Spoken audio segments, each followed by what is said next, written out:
मैं Manoj Gupta, chemistry teacher for NEET and JEE. आज हम लोग सॉलिड स्टेट के चैप्टर के अंतर्गत पढ़ने जा रहे हैं रेडियस और एज लेंथ के बारे में। बहुत इंपॉर्टेंट क्वेश्चन आता है सॉलिड स्टेट के अंतर्गत कि सर डिफरेंट टाइप के क्रिस्टल के लिए, चाहे वो सिंपल क्यूबिक का क्रिस्टल हो, चाहे वो एफसीसी का हो, चाहे वो बीसीसी का हो, सर उनके लिए आप रेडियाई रेडियस कैसे कैलकुलेट करेंगे। और एक क्वेश्चन डेंसिटी का आता है। तो आज हम लोग रेडियस और डेंसिटी दो प्रकार के जो न्यूमेरिकल आते हैं सॉलिड स्टेट में, उसके बारे में चर्चा करेंगे और देखेंगे कि एग्जाम में कैसे क्वेश्चंस आते हैं और किस प्रकार से हमको सॉल्व करना है। दोस्तों, पिछले लेक्चर पे याद करिए, सॉलिड स्टेट का जो पिछला लेक्चर मैंने पढ़ाया है, आप यूट्यूब पे सर्च करके पढ़ रहे होंगे, देख रहे होंगे कि उस लेक्चर में मैंने ये बात किया था कि सिंपल क्यूबिक के लिए और साथ में एफसीसी के लिए और बीसीसी के लिए number of lattice point per unit cell कितना होता है, मैं आपको बता चुका हूं। क्या बताया था याद करिए, सिंपल क्यूबिक में लैटिस पॉइंट केवल कॉर्नर पे होगा, एफसीसी में लैटिस पॉइंट कॉर्नर पे तो होगा ही होगा, कॉर्नर के अलावा प्रत्येक फेस के सेंटर में भी होगा। और बीसीसी के अंतर्गत बात किया था कि लैटिस पॉइंट कॉर्नर पे होगा और साथ में बॉडी के एक इंटीरियर पोजीशन में होगा। याद करिए, number of lattice point simple cubic के लिए जब हम लोगों ने निकाला था तो वहां पे वैल्यू 1 आई थी। एफसीसी के लिए जब वैल्यू हमने कैलकुलेट किया था तो वहां पे वैल्यू हमारी 4 आई थी। और बीसीसी के लिए number of lattice point per unit cell हमारा 2 आया था। चूंकि आज मैं रेडियस और डेंसिटी की बात करूंगा और रेडियस और डेंसिटी दोनों के कैलकुलेट करने में आपको ये डाटा मालूम होना चाहिए कि सिंपल क्यूबिक क्रिस्टल के लिए number of lattice point per unit cell 1 होता है, एफसीसी के लिए number of lattice point per unit cell 4 होता है और बीसीसी के लिए number of lattice point per unit cell 2 होता है। आगे जरूरत पड़ेगी, निश्चित रूप से इसको याद रखिएगा। अब आइए आगे की बात करते हैं। हम लोग को कैलकुलेट क्या करना है बाबू, रेडियस। अब रेडियस के बारे में हम लोग बात करेंगे। सर रेडियस के बारे में कैलकुलेट करना है, स्मॉल आर से इसको डिनोट कर देंगे। याद करिए, मैंने आपको सिंपल क्यूबिक के लिए भी बताया है, सिंपल क्यूबिक के अलावा मैंने एफसीसी के लिए भी बात किया है और इसके अलावा मैंने बीसीसी के लिए भी जिक्र किया है।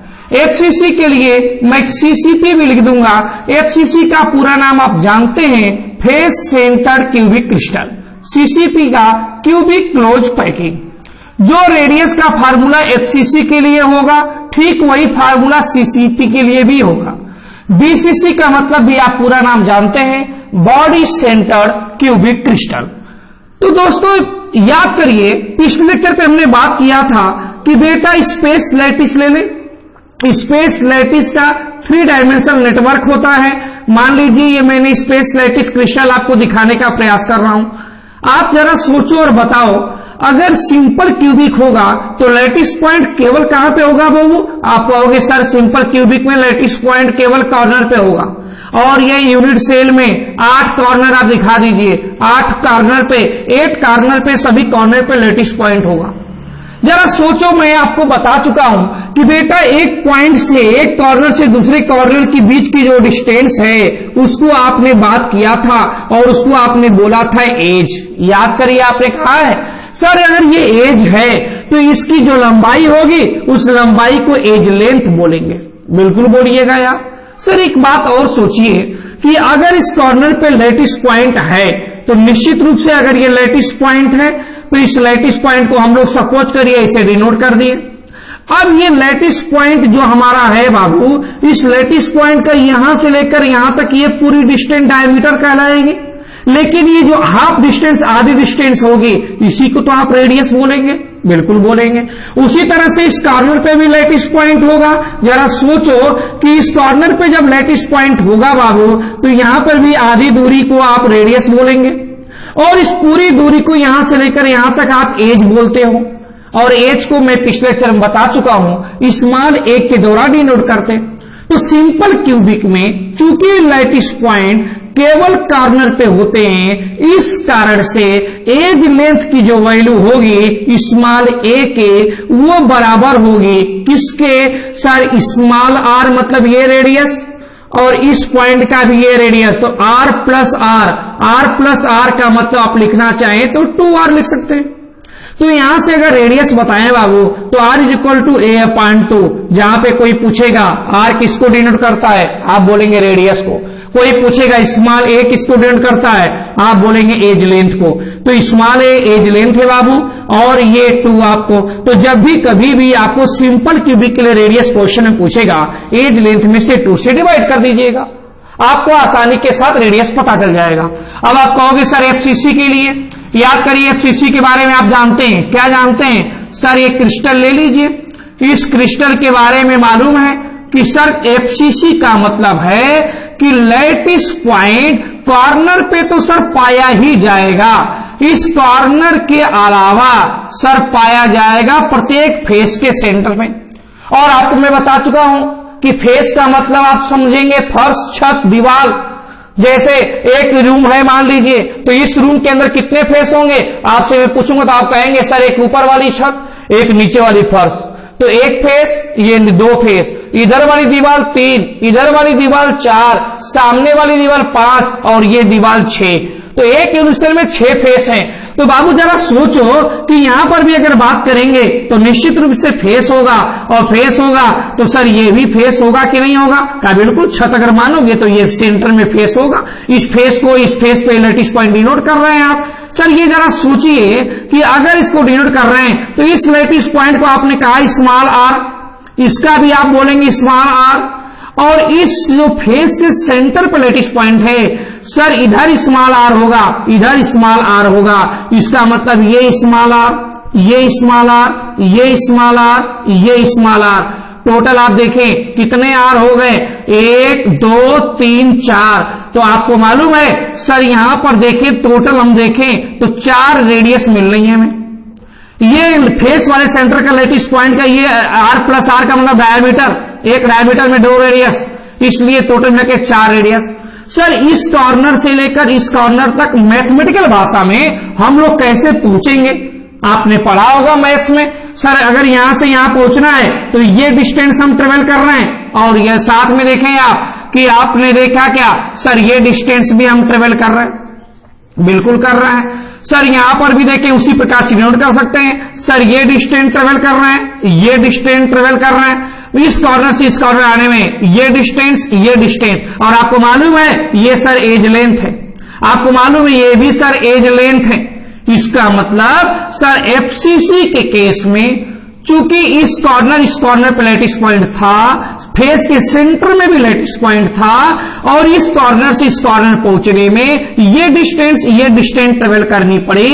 इस कारण से आपने 9th क्लास में पाइथागोरस में पढ़ा है, पाइथागोरस थ्योरम पढ़ा है, उसके मुताबिक आपने पढ़ा था सर इस दूरी को मतलब एज लेंथ को आप स्क्वायर कर दीजिए, प्लस इसको स्क्वायर कर दीजिए, और साथ में ये ट्रायंगल में ये जो डिस्टेंस बच रही है इन सभी की स्क्वायर की वैल्यू इन दोनों के बराबर होगी। और इसमें देखिए r r r r 4 r है, इस कारण से आप लिखेंगे यहाँ पे 4r, इसका स्क्वायर कर दीजिए। आपने पाइथागोरस पर थ्योरी लगा दिया, जब ही पाइथागोरस थ्योरम लगाएंगे ये value a square plus a square मिलके 2a स्क्वायर हो जाएगी, और ये 4r स्क्वायर का मतलब 16r स्क्वायर हो जाएगा। आप इसको सॉल्व करें बाबू, सॉल्व करेंगे तो ये वैल्यू आपके 2 से 16 कैंसिल करना पड़ेगा, 8 आएगा। तो a square is equal to 8r square बोल देंगे आप।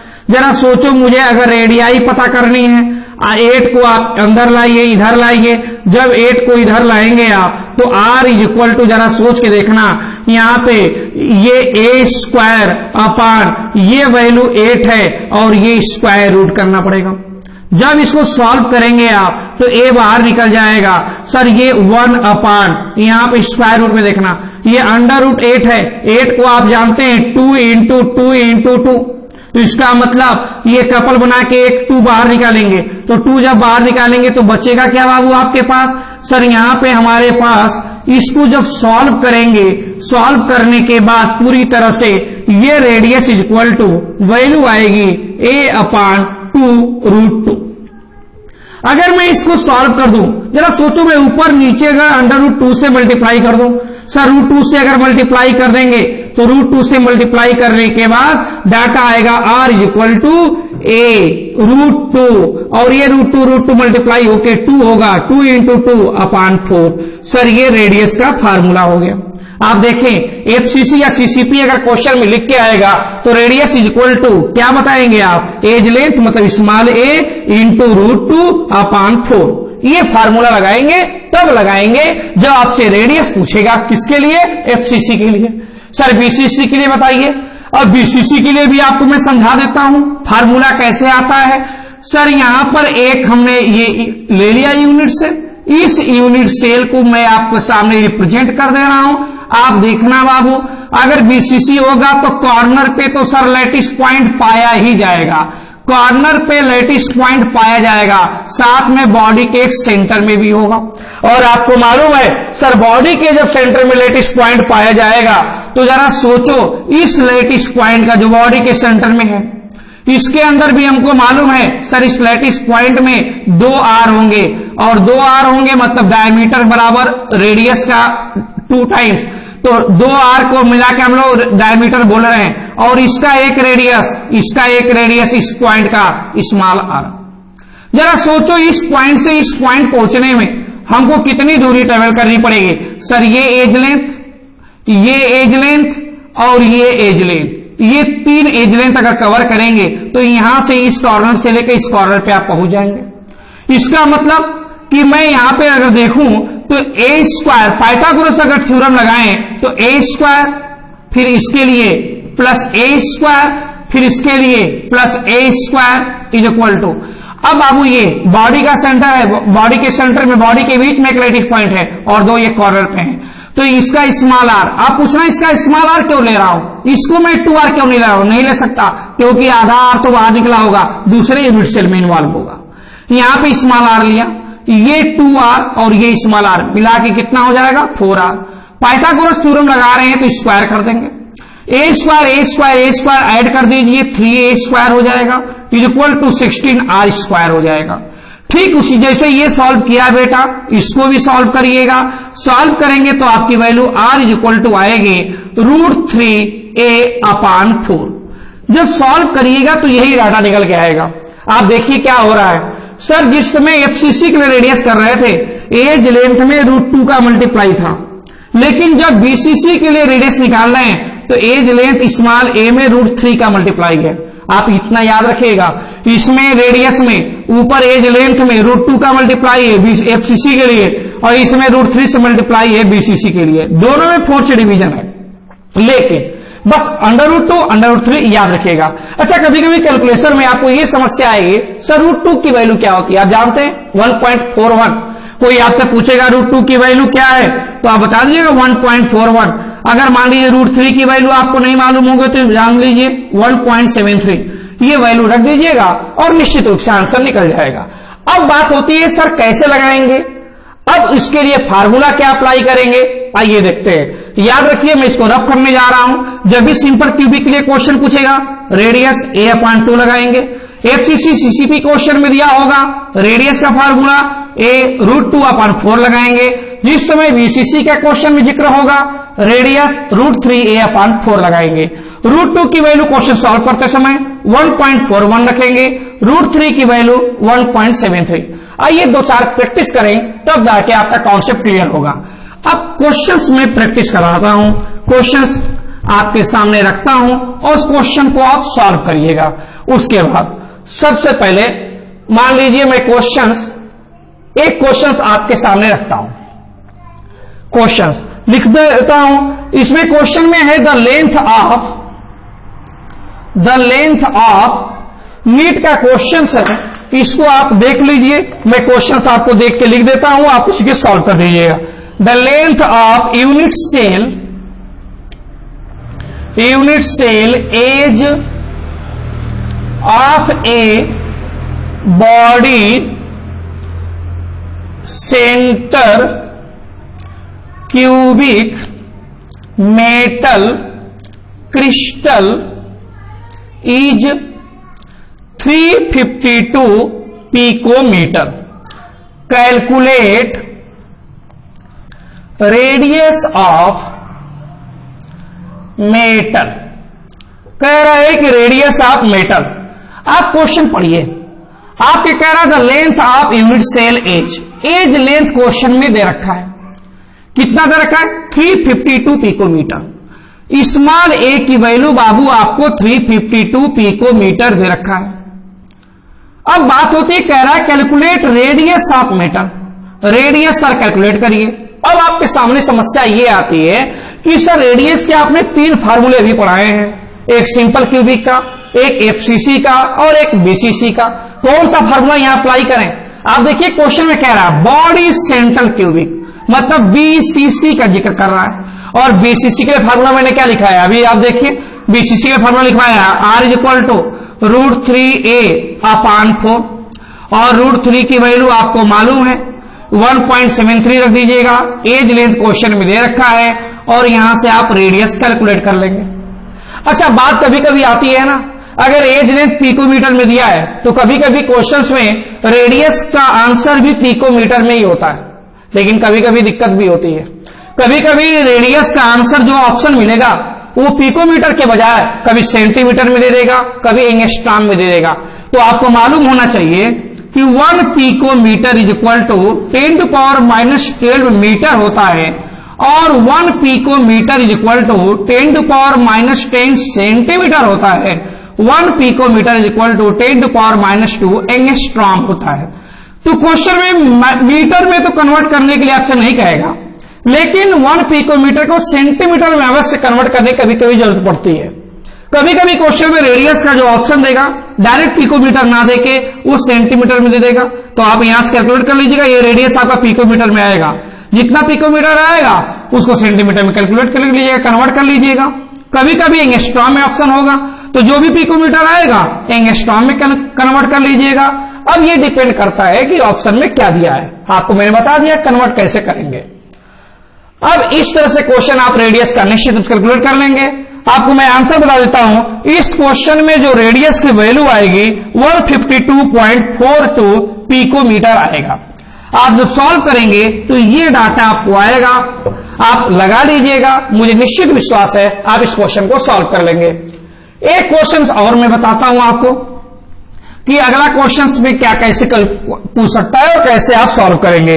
दूसरा क्वेश्चन मैं लिख रहा हूं, aluminium crystallizes in a cubic closed packed structure. Its metallic radius is 125 picometer. इस क्वेश्चन में कह रहा है what is the length of side of unit cell. Side of unit cell, length of side of unit cell का मतलब edge length question में क्या पूछ रहा है आपसे। अब क्वेश्चन में इसमें एज लेंथ पूछ रहा है, एज लेंथ का मतलब स्मॉल ए पूछ रहा है। अब आपको इस क्वेश्चन में देखिए क्या दिया है, sir it's metallic radius is, यहां पे कह रहा है रेडियस दिया है, रेडियस की वैल्यू 125 पिकोमीटर आपको क्वेश्चन में दे रखा है। अब बात होती है सर रेडियस का कौन सा फार्मूला लगाएंगे, उसके लिए कि फर्स्ट लाइन पढ़िए क्वेश्चन की, क्रिस्टलाइजेज इन ए क्यूबिक क्लोज्ड पैकिंग, सीसीपी का जिक्र किया है। और अभी आपको मैंने बताया एफसीसी चाहे सीसीपी हो, फार्मूला R = लगाएंगे आप a√2/4। जरा सोचो बाबू, क्वेश्चन में एज लेंथ आपको मालूम है, एज लेंथ पूछा है, रेडियस आपको मालूम है, तो आप क्वेश्चन नहीं बता लेंगे? बता लेंगे। एज = पूछा है तो 4 का मल्टीप्लाई करिए, √2 ले लीजिएगा। √2 की वैल्यू आपको मालूम है 1.41। अब आपसे मैंने फिर वही बात आई कि जो आपका यहाँ पे एज लेंथ आएगा वो पिकोमीटर में आएगा। हो सकता है कि ऑप्शन में डायरेक्ट पिकोमीटर में आंसर दिया हो, या हो सकता है कि पिकोमीटर में ना देके आपको एंगस्ट्रॉम में दिया हो, या हो सकता है सेंटीमीटर में दिया हो। तो मैं अभी कन्वर्ट करने बता रहा था आपको कि 1 पिकोमीटर = 10⁻10 सेंटीमीटर, 1 पिकोमीटर = 10⁻2 एंगस्ट्रॉम। आप कैलकुलेट कर लेंगे और जब इसको सॉल्व करिएगा तो जो यहां पे एज लेंथ का आंसर आएगा वो 354 पिकोमीटर आएगा। इस क्वेश्चन को लगाइएगा, ये आपके पास आंसर आ जाएगा, ये आंसर होगा। सॉल्व करेंगे तो निश्चित रूप से ये डाटा आएगा, सॉल्व जरूर करिएगा। एक क्वेश्चन रेडियस का और, रेडियस का एक क्वेश्चन और आपको मैं सॉल्व करा देता हूं, जिससे आपको थोड़ी सी आराम मिलेगा। क्वेश्चन थर्ड क्वेश्चन है ये, सिल्वर क्रिस्टलाइजेज एफसीसी स्ट्रक्चर। देखिए क्वेश्चन में क्या कह रहा है, FCC structure each side of unit cell has length of 409 picometer. What is the radius of silver atom? कह रहा है कि सिल्वर एटम का रेडियस बताइए। स्मॉल आर आपसे क्वेश्चन में पूछ रहा है।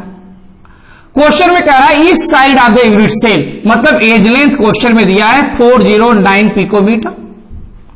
क्वेश्चन में देखिए आपसे क्या कह रहा है, एफसीसी, और एफसीसी के लिए फार्मूला आपने क्या बताया, are is equal to √2a/4। ये एफसीसी के लिए आपने बताया है। √2 की वैल्यू आपको मालूम है 1.41 रखना है। एज लेंथ क्वेश्चन में दे रखा है 409, तो एज लेंथ के बदले ये डाटा रख दीजिएगा, इसको √2 के बदले 1.41 रख दीजिएगा, सॉल्व करिएगा, आर की वैल्यू आ जाएगी। जो आर की वैल्यू आपकी आ रही है वो 144.1 पिकोमीटर में ये आंसर आएगा। मैंने बताया फिर वही बात, कभी कभी डायरेक्ट आंसर पिकोमीटर में ना देके एंगस्ट्रॉम सेंटीमीटर में दे सकता है, तो आप इसको कन्वर्ट कर लीजिएगा, जैसा ऑप्शन में देगा उस प्रकार से कन्वर्ट कर लीजिएगा। अब ये रेडियस के सारे क्वेश्चंस मैंने आपको समझा दिए हैं। एक क्वेश्चन और मैं जिक्र करूंगा, वो डेंसिटी का। सॉलिड स्टेट में बहुत इंपॉर्टेंट टॉपिक है डेंसिटी का। तो डेंसिटी के क्वेश्चंस कैसे एग्जाम में आते हैं, उसके लिए मैं आपको बता देता हूं कि डेंसिटी के क्वेश्चंस कैसे आप सॉल्व करेंगे। Density of the unit cell, इसको हम लोग डिनोट करेंगे रो से। अब रो से डिनोट करेंगे डेंसिटी के बारे में। डेंसिटी जब भी आपसे क्वेश्चन में आए, आपको देखिए मैं सॉल्व कर देता हूं। Density of unit cell bracket में rho is equal to ZM upon volume a cube. यहां पे स्मॉल ए एज लेंथ है और साथ में यहां पे n। इस फार्मूले को अप्लाई करेंगे, प्रत्येक यूनिट सेल की आपको डेंसिटी मालूम चल जाएगी।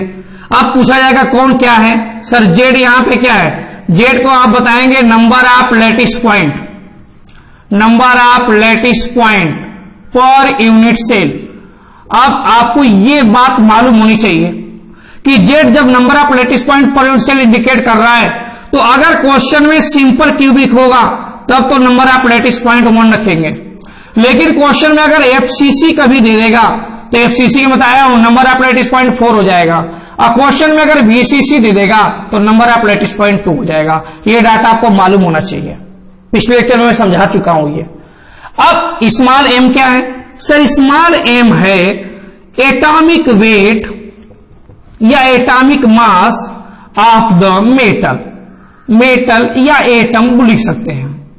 अब स्मॉल ए आपको मालूम है, स्मॉल ए के बारे में क्या जानते हैं आप, एज लेंथ है। अब ये एज लेंथ मैंने रख दिया। अब यहां पे देखें आप, ये Na है और Na के बारे में आप क्या जानते हैं, Na का मतलब ये एवोगैड्रो नंबर होगा, और एवोगैड्रो नंबर की वैल्यू आपको मालूम है, शायद हमको लग रहा है क्या वैल्यू होती है बताइए, 6.02 इंटू 10⁻23। एज लेंथ जो है, यहां पे एज लेंथ जो मैंने लिखा है ये पिकोमीटर में लिखा है। क्वेश्चन में बार बार अक्सर आपको डेंसिटी सेंटीमीटर के यूनिट में पूछेगा। जब भी ग्राम पर सेंटीमीटर में डेंसिटी पूछेगा, आप एज लेंथ को हमेशा सेंटीमीटर में रखिएगा। और आपको मालूम है 1 पिकोमीटर बराबर 10⁻10 सेंटीमीटर। तो क्वेश्चन में अगर आपको एज लेंथ पिकोमीटर में दिया होगा तो ये डाटा सेंटीमीटर में आप रखिएगा, इंटू 10⁻10 करिएगा। लेकिन ए का चूंकि क्यूब है तो 10⁻10 का भी क्यूब करना पड़ेगा, ये याद रखेंगे आप। तो यहां पे अगर मैंने 10⁻10 नहीं लिखा है तो इसका मतलब पिकोमीटर में लिखा है। ये आपको मैंने फार्मूला बता दिया। अब इस फार्मूले पे क्वेश्चंस कैसे आते हैं आपको मैं सॉल्व कराऊंगा, तब आपका कॉन्सेप्ट क्लियर होगा कि सर क्वेश्चन कैसे लगेंगे। बहुत इंपॉर्टेंट क्वेश्चन है डेंसिटी का, बहुत बार पूछा जाता है। रेडियस या डेंसिटी में एक क्वेश्चन जरूर आता है। आप देखिए मैं क्वेश्चन सॉल्व कर रहा हूं, एक क्वेश्चन लिख रहा हूं, ये नीट का क्वेश्चन है, आपको मैं लिखूंगा और आप सॉल्व करिएगा। An element with metal mass 2.7 into 10⁻² kg per mole form a cubic unit cell with edge length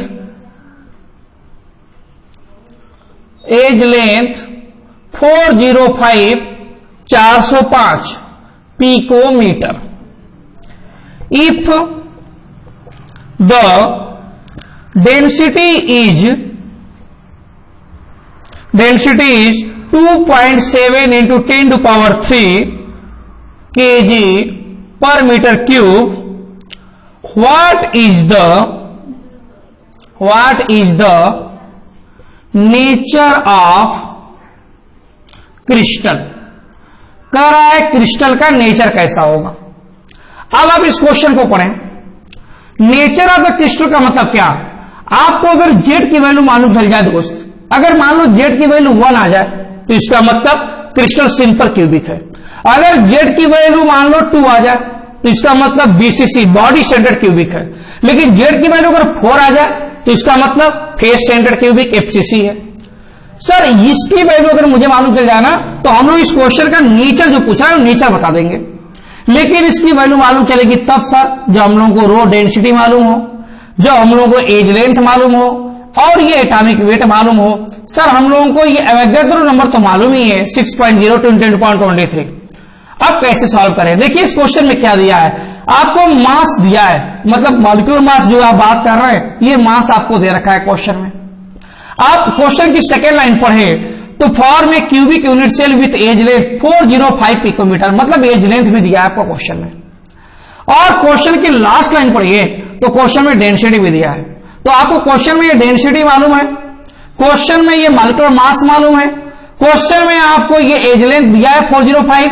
तो एज लेंथ का यहाँ पे जो दिया है आपको मैंने बताया है, इसको सॉल्व कर लीजिएगा, इसको वैल्यू क्यूब कर दीजिएगा। और यहाँ पे इस क्वेश्चन में आप देखें तो एवोगाड्रो नंबर की वैल्यू भी आपको मालूम है। आप सॉल्व करिएगा दोस्त, निश्चित रूप से आपको जेड निकल के आ जाएगा, आप जेड निकाल लीजिएगा। इस क्वेश्चन में मैं आंसर बता दे रहा हूं, जेड की जो वैल्यू सॉल्व करेंगे तो आएगी 4, और जेड की वैल्यू जब 4 आएगी तो ये इंडिकेट करेगा एफसीसी क्रिस्टल को। किस क्रिस्टल को इंडिकेट करेगा? एफसीसी को। अब नीट के अन्य क्वेश्चन में प्रैक्टिस करा देता हूं। कुछ और क्वेश्चंस हैं जो बार बार पूछे जाते हैं। एक क्वेश्चन और मैं लिख रहा हूं आपके सामने, आप उसको देखिएगा और लगाने का प्रयास करिएगा। The edge length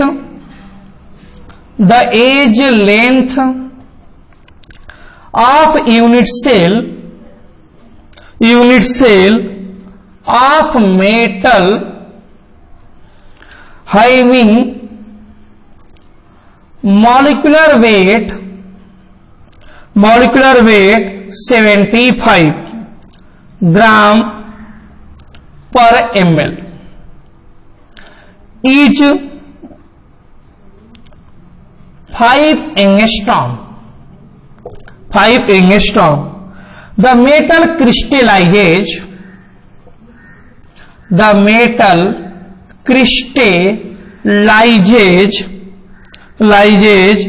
cubic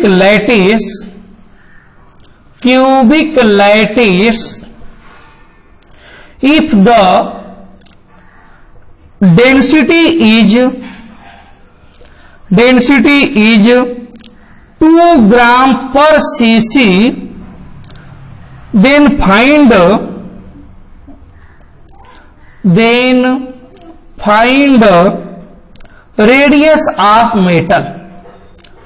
radius of metal. Question को पहले पढ़ें, इस क्वेश्चन में आपको बोल क्या रहा है और क्वेश्चन में दिया क्या है।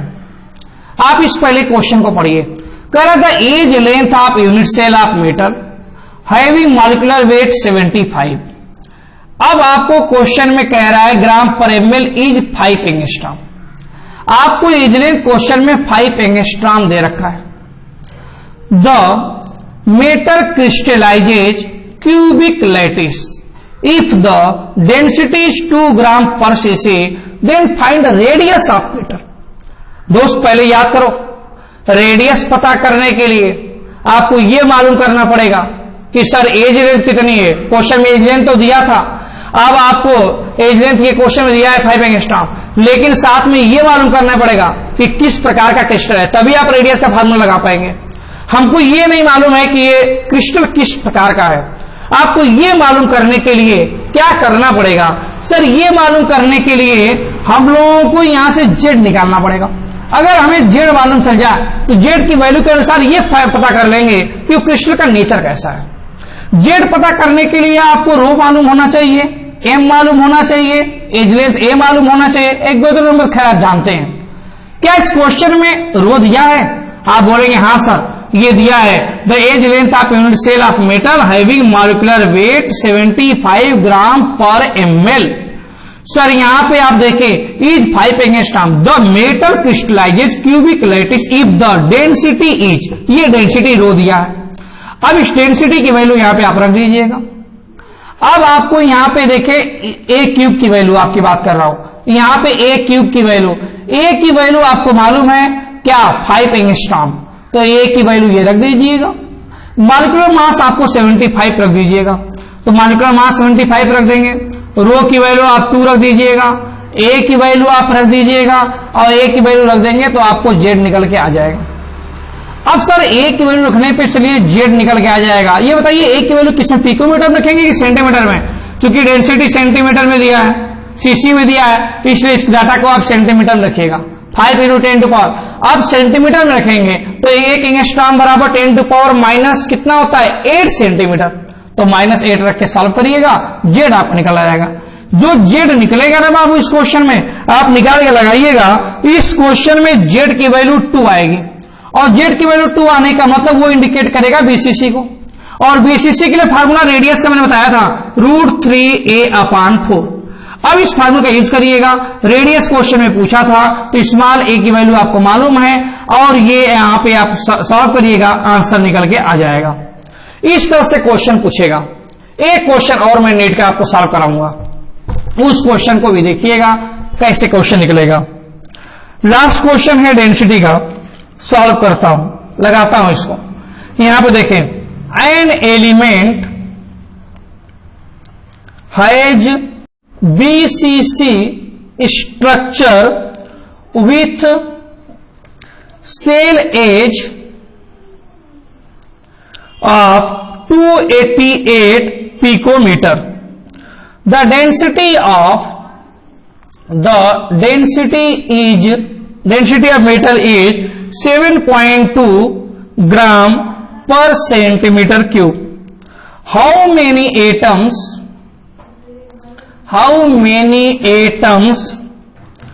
are present in 208 gram of element। अब आपसे कह रहा है एटम पूछ रहा है। अब आपको देखिए रो की वैल्यू आपको ये तो मालूम है जेड इंटू एम, A³/N है। ये एम जो मॉलिक्यूलर मास है, क्वेश्चन में किसी मेटल का नाम नहीं लिया है, आयन एलिमेंट, एक एलिमेंट लिया है। जब हमको मॉलिक्यूलर मास नहीं देगा तो हम ये वैल्यू रखेंगे नहीं, तो कैसे मालूम चलेगा? आप जरा सोचो कि आपने number of moles small n = W/m पढ़ा है बाबू। W जहां पे वेट इन ग्राम और ये मॉलिक्यूलर मास होता है। और आपने एक फार्मूला और पढ़ा है नंबर ऑफ मोल्स का, याद करिए कौन सा? नंबर ऑफ पार्टिकल्स या number of atoms. Number of atoms bracket में कैपिटल N से डिनोट कर देता हूं अपॉन एवोगैड्रो नंबर। अगर ये नंबर ऑफ मोल्स का ये फार्मूला, नंबर ऑफ मोल्स का ये फार्मूला, तो ये फार्मूला और ये फार्मूला दोनों एक दूसरे के बराबर। अगर ये बराबर हो जाएंगे तो W/m = हो जाएगा नंबर ऑफ एटम्स मतलब कैपिटल N/N। अगर यहां से हम लोग मॉलिक्यूलर मास निकालें तो इस फार्मूले से molecular mass is equal to, आप देखिए क्या हो जाएगा, W into Na upon number of particles या नंबर ऑफ एटम। इस मॉलिक्यूलर मास की ये डाटा ले जाके आप इस फार्मूले में अगर रख दो बाबू, इस फार्मूले में अगर रख दोगे तो ये रो का जो फार्मूला है Z इंटू इस M के बदले ये रख दो W इंटू Na अपान कैपिटल N, और ये पहले से नीचे है क्या, A क्यूब इंटू यहाँ पे Na, इस Na से Na कैंसिल हो जाएगा, कैंसिल हो गया, तो इस फार्मूले में rho is equal to density is equal to क्या बचा, Z बचा इंटू W बचा और ये A क्यूब बचा और यहाँ पे नंबर ऑफ पार्टिकल्स। इस फार्मूले का यूज करिएगा और आपको यहाँ पे जो पूछा था number of particles capital N की वैल्यू निकल जाएगा। क्वेश्चन पढ़िए, कह रहा है BCC structure with cell edge length ये दिया है 288 पिकोमीटर, तो यहाँ पे एज लेंथ की वैल्यू ये रख दीजिएगा, क्योंकि सेंटीमीटर में रखेंगे तो 288 इंटू 10⁻10 कर दीजिएगा, होल क्यूब कर दीजिएगा उसका। फिर डेंसिटी 7.2, ये डेंसिटी की वैल्यू मालूम है, तो ये वैल्यू मालूम है, ये वैल्यू मालूम है। और क्वेश्चन में आप देखें 208 ग्राम, ग्राम का मतलब आपको W की वैल्यू मालूम है। क्वेश्चन में BCC का जिक्र किया है तो BCC के लिए Z की वैल्यू आपको 2 रखना होता है, तो ये वैल्यू 2 मालूम है। W क्वेश्चन में आपको मालूम है 208 दिया है, तो क्या आपको capital N number of atoms नहीं कैलकुलेट कर लेंगे, बिल्कुल कैलकुलेट कर लेंगे। और नंबर जब कैलकुलेट करिएगा तो इसकी जो आंसर आएगा आपको सॉल्व करने के बाद 24.16 इंटू 10⁻23, यही आपका आंसर आएगा। जब सॉल्व करिएगा तो ये आपका आंसर मिल जाएगा।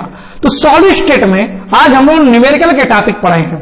न्यूमेरिकल में रेडियस के बारे में पढ़ा है और न्यूमेरिकल में बाबू रेडियस के अलावा डेंसिटी के बारे में पढ़ा है।